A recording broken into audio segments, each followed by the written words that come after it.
One day, Thomas was at the quayside of a small village. Fish were being loaded into his cars. The work took a long time. The fishermen were using old equipment, and Thomas was worried. "I'm going to be late for Henry at the docks. He won't like this. Please hurry up." Thomas was rudely interrupted.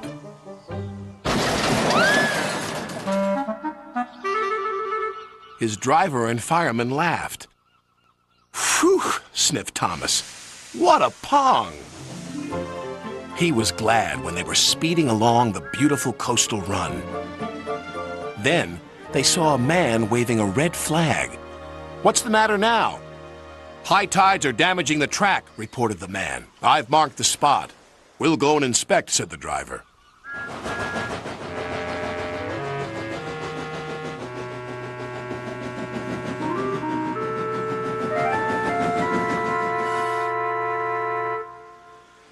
"It would be dangerous for heavy engines like Henry," agreed the driver.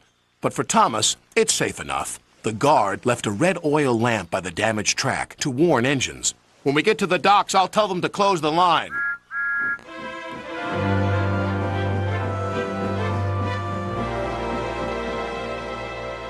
Henry was waiting for Thomas's cars.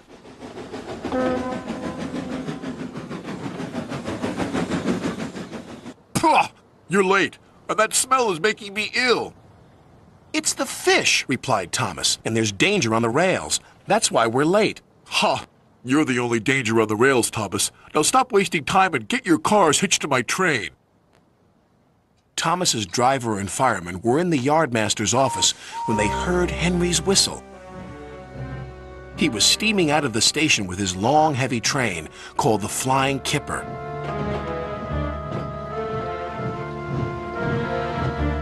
"What route is Henry taking tonight?" asked the driver. "The coastal run. It's the quickest." "But I told you," gasped the driver. "That's dangerous for a big engine like Henry." The yardmaster quickly phoned the signalman. Henry roared past the signal box. "I'll soon make up for lost time." The signalman couldn't hear the warning. By the time he did, Henry was far away in a cloud of steam.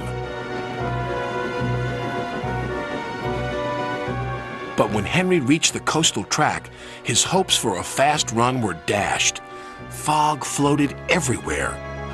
"I can't see!" cried Henry. Nor could his driver.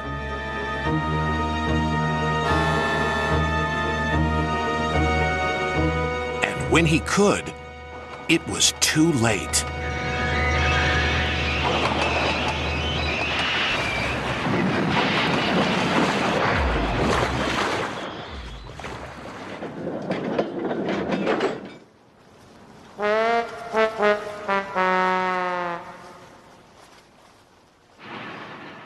As soon as the tide was high enough, Henry was craned out of the water. "Engines don't swim, Henry. You were meant to deliver fish, not swim with them. You should know that by now." "Yes, sir. I'm sorry, sir." When Henry arrived at the docks, Cranky the Crane looked down on him.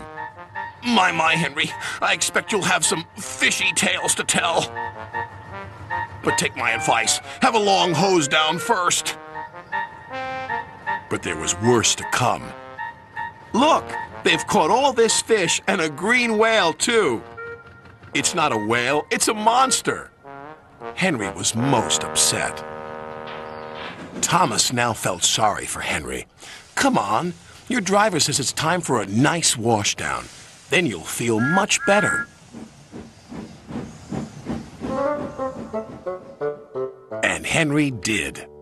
"I'm sorry I was rude to you, Thomas." "That's all right. But can you smell something?" "What?" "Fresh air."